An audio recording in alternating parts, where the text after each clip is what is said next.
Hello दोस्तों, नमस्कार। आपके अपने यूट्यूब चैनल पर आपका स्वागत है। यूएस और ईरान के युद्ध को लेकर एक बड़ी खबर सामने आ रही है। खबर है कि ईरान सीज फायर से पीछे हट रहा है। हॉर्मुज़ को खोला गया था, उस रास्ते को फिर से बंद कर दिया गया है। तो काफ़ी बड़ी खबर है। क्या क्या अपडेट सामने आ रहे हैं, अमेरिका के बाज़ारों का क्या हाल है और गिफ्ट निफ्टी कैसा चल रहा है, सभी चीज़ों को इस वीडियो में कवर करेंगे। एएसएम लिस्ट का सर्कुलर आया है, कई सारी कंपनियों को झटका दिया गया है। वीडियो शुरू करने से पहले कहना चाहूँगा, अगर किसी ने चैनल पर फर्स्ट टाइम विजिट किया है तो चैनल को सब्सक्राइब कर लें और बेल आइकन को ज़रूर दबा लें। दो important video already channel page पर हैं, जाकर उनको भी देख सकते हैं। अमेरिका के बाज़ारों का हाल देखें, लगभग 2.5% की वहाँ पर तेज़ी है। हालांकि ऊपरी लेवल से थोड़ा सा हमें दबाव देखने को मिला। बीच में तो डाउ जोन्स थोड़ा सा गिर चुका था। लो 46,978 के आसपास का देखने को मिला था, यानी कि कह सकते हैं 400-500 पॉइंट की हम लोग को ऊपरी लेवल से गिरावट देखने को मिल रही है। आप लोग खुद से चार्ट देख सकते हैं, यहाँ से समझ सकते हैं। हाई बनाने के बाद डाउ जोन्स में हम लोग को गिरावट, हालांकि बाद में थोड़ी सी रिकवरी आई है। नेस्डैक की अगर बात की जाए तो यहाँ पर भी हम लोग को यही माहौल देखने को मिल रहा है। 3% के आसपास की यहाँ पर भी तेज़ी है। अगर बात करी जाए दोस्तों, ऐसा क्या हुआ है कि हालांकि खबर तो अच्छी ही थी। जो सीज फायर देखने को मिला था, भारतीय बाजारों में भी काफ़ी अच्छा मोमेंटम देखने को मिला था। लेकिन अब कुछ बड़े अपडेट देखने को मिल रहे हैं। खबर है कि लेबनान में इसराइल की तरफ से स्ट्राइक की गई। यहाँ पर 80 से ज़्यादा लोगों की मौत हुई है, 700 से ज़्यादा लोग इसमें घायल हुए हैं। और इसके बाद ईरान की तरफ से हम लोग को काफ़ी बड़ी खबर देखने को मिली। खबर है ईरान ने धमकी दी है कि वो विड्रॉ कर सकते हैं। जो सीज फायर का एग्रीमेंट, यानी सीज फायर को लेकर जो बातचीत हुई है, उससे पीछे हट सकते हैं। हॉर्मुज़ के ट्रैफिक को बंद कर सकते हैं। ब्रेंट क्रूड की अगर बात की जाए तो इसी खबर के बाद हम लोगों को ऊपरी, कह सकते हैं निचले लेवल से काफ़ी ज़बरदस्त रिकवरी आई। $90 प्रति बैरल के पास हम लोग को ब्रेंट क्रूड के प्राइस देखने को मिल रहे थे, जो लगभग $5 के आसपास अब बढ़ चुके हैं। यानी कि कह सकते हैं हम लोग को फिर से थोड़ा सा माहौल ख़राब होते देखने को मिल रहा है। क्योंकि दोस्तों, ये जो हम लोग को खबर देखने को मिली है कि जो हॉर्मुज का रास्ता है उसको बंद भी कर दिया गया है।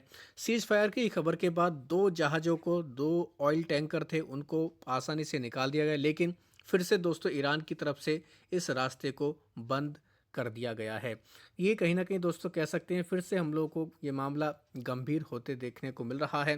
पाकिस्तान की तरफ से भी दोस्तों एक तरीके से रिपोर्ट किया गया। पाकिस्तान ने कहा है कि जो वायलेशन को लेकर रिपोर्ट आ रही है, तो एक तरीके से ये जो डील हुई है उसको तोड़ रही है, उसके नियमों का उल्लंघन कर रही है। तो पाकिस्तान ने भी इसको लेकर अपनी कमेंट्री दी है। अब बात करेंगे दोस्तों, यूएस इजराइल की तरफ से क्या बयान आया। इनकी तरफ से कहा गया कि सीज फायर जो हम लोग को डील देखने को मिली है उसमें लेबनान का इंक्लूड नहीं था, यानी कि डील से हम लोग को लेबनान बाहर देखने को मिल रहा था। तो लेकिन ईरान की तरफ से यही धमकी आ रही है कि वो सीज फायर को विड्रॉ कर सकते हैं, और इन्होंने फिलहाल अभी हॉर्मुज के रास्ता को बंद कर दिया है। तो ये दोस्तों कहीं ना कहीं कह सकते हैं फिलहाल ये चौंकाने वाली हमें खबर देखने को मिल रही है। इनके अलावा दोस्तों बात करेंगे एक और इम्पॉर्टेंट खबर के बारे में, जो डोनाल्ड ट्रंप की तरफ से हमें देखने को मिली है। डोनाल्ड ट्रंप की तरफ से धमकी दी गई है कि वो 50% का टैरिफ लगा देंगे। कोई भी देश जो अब यानी कि ईरान को दोस्तों वेपन्स उपलब्ध कराएगा, उसके ऊपर ये इतना टैरिफ लगा देंगे। ट्रंप की तरफ से हमें एक और बयान देखने को मिला, वो ये है कि ट्रंप ने भी क्लैरिफाई किया है लेबनान को लेकर। इनकी तरफ से कहा गया कि ईरान के साथ जो सीज फायर की डील हुई है, लेबनान को उससे बाहर रखा गया था। इन्होंने भी इनकी इसकी तरफ से क्लैरिफाई किया। लेकिन ईरान लगातार कह रहा है कि लेबनान भी हम लोग को सीज फायर की डील में शामिल देखने को मिल रहा था, और इसराइल की तरफ से अगर फिर से हमला किया गया तो दोस्तों सीज फायर को ये एक तरीके से कैंसिल कर देंगे, रद्द कर देंगे, और स्ट्रेट ऑफ हॉर्मुज को फिलहाल इन्होंने बंद कर दिया है। तो बाजार के लिए कहीं ना कहीं दोस्तों कह सकते हैं हम लोग को फिर से थोड़ा ये अनसर्टेनिटी वाली खबरें देखने को मिल रही है। गिफ्ट निफ्टी अगर देखा जाए तो 24,199 का हाई बनाया, तो ऊपरी लेवल से देखे लगभग 200 पॉइंट के आसपास गिफ्ट निफ्टी हम लोग को गिरते देखने को मिला है। हरे निशान से लाल निशान में गिफ्ट निफ्टी आ चुका है।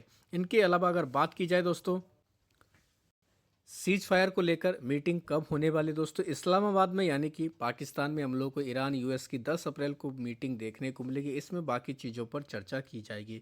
फिलहाल अगर देखा जाए तो हॉर्मुज को क्लोज कर दिया गया है क्योंकि सीज फायर को लेकर उल्लंघन देखने को मिला था।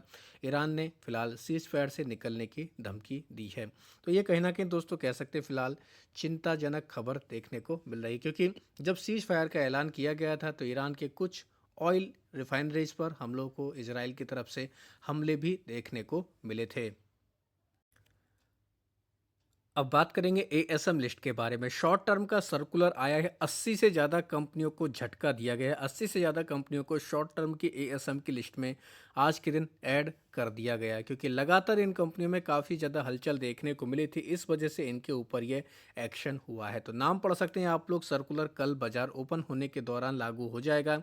Abram Food, Accuracy Shipping, Alpa Lab, Alpha Geo India, Amin Tannery, साथ ही Bodal Chemicals, Cambridge Technology Enterprise, CG VAK Software and Export, Chembond Chemicals का नाम है केमबॉन्ड मटेरियल टेक्नोलॉजी का भी नाम है, Cosmic CRF Limited, Cybertech System and Software, Deps Advertising, Deepak Chemtex, Dhatre Udyog का नाम है, Dhruv Consultancy Service, Ducon Infra Technology, Emerald Finance का भी नाम है, Forbes Precision Tools and Machine Part, Gautam Gems, Global offshore Service, Globe Commercial. इनके अलावा GSS Infotech, Hampton sky Realty, Harshil Agrotech, Himang Resources, Hind Aluminium Industry, इनको शॉर्ट टर्म की लिस्ट में डाला गया। साथ ही India acrylics Limited, Indrayani Biotech, Intense Technology, Kapsons Industry, Kanani Industry, Kerala Ayurveda, KPT Industry, साथ ही क्रेप्स बायोकेमिकल्स एंड इंडस्ट्री का भी नाम है। लक्स इंडस्ट्री, ये कंपनी भी शॉर्ट टर्म के एएसएम में आ चुकी है। मनोग्राफ इंडिया का भी नाम है। मिनल इंडस्ट्री का भी नाम देखने को मिल रहा है। और भी कंपनी जैसे Music Broadcast, Nandan Denim, Neela Infra, Odyssey Corporation, Pace E Commerce Venture, Patel air temp India, इनके अलावा पैट स्पिन इंडिया का भी नाम है। पीओसीएल एंटरप्राइज का भी नाम देखने को मिल रहा है। Radhe Developer India, Raj Television Network, Rathi Steel and Power, Sagar Soft India का भी नाम है। इनके अलावा SPEC System India, SK Minerals and Additives Limited, Spray King Limited, Sterling Tools, ये कंपनियां भी शॉर्ट टर्म की लिस्ट में आ चुकी हैं। साथ ही सिस्टमेटिक इंडस्ट्री, साथ ही टोयम स्पोर्ट लिमिटेड का नाम है, Uma export, Unitech limited, united drilling tools, साथ ही Varvee global, Vikas Ecotech, Vikas life care, VLE governance IT solution, jet two R bio energy का नाम है। डीकन हेल्थ केयर को स्टेज 2 में डाल दिया गया है। 6 कंपनी बाहर निकले शॉर्ट टर्म की लिस्ट में, जिनमें Ganesh Ecoverse, RR metal makers India, solarium green energy, spark electrics, Titan security और ट्राइडेंट टेक्सोफेब का नाम है।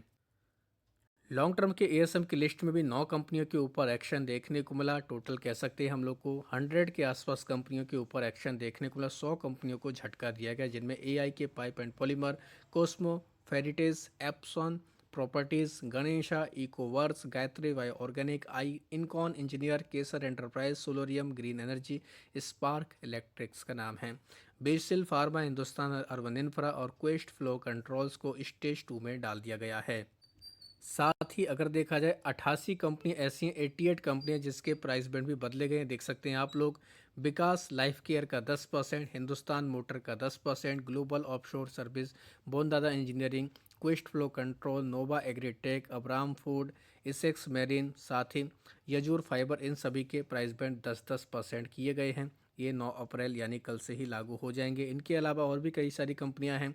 कनानी industry, Gujarat tool room, Indian acrylics, Patel air temp India limited, इन सभी कंपनियों के प्राइस बैंड 10-10% किए गए हैं। और भी कंपनी जैसे Hampton sky reality, okay play India, Kerala Ayurveda, sterling tools, Vikas Ecotech, ये सभी कंपनियां हम लोग को अब कह सकते हैं इनके प्राइस बैंड 10% कर दिए गए हैं। देख सकते हैं आप लोग, औरों के भी नाम है। लैंडमार्क प्रॉपर्टी डेवलपमेंट कंपनी, इसका 10% हुआ है। ड्यूकॉन इंफ्रा टेक्नोलॉजी का भी 10% प्राइस बैंड किया गया। अंबा इंटरप्राइज, लक्स इंडस्ट्री, इनके भी 10-10% प्राइस बैंड किए गए हैं। और भी कई सारी कंपनी जैसे ई के आई एनर्जी सर्विस, उमा एक्सपोर्ट, ये भी 10% के सर्किट में रहेंगी। कुछ कंपनियां जिनके 5% हुए, जैसे Kesoram industry, DCM Shriram fine chemical का 5%, अमीरचंद जगदीश कुमार एक्सपोर्ट का भी 5% प्राइस बिड हुआ है। Shri lotus developer and reality का 5%, बी सागर पॉलिटेक्स का 10% प्राइस बिड किया गया। 2% वाले कंपनियों का अगर नाम देखें तो स्वदेशी इंडस्ट्री लीजिंग, मुकुट पाइप्स, साथ ही बोध ट्री कंसल्टिंग इनका नाम है। इनके प्राइस बैंड 2-2% किए गए हैं। सारे बदलाव बाजार कल ओपन होगा तब से लागू हो जाएंगे, तो इनके ऊपर भी चाहें तो आप नज़र रख सकते हैं।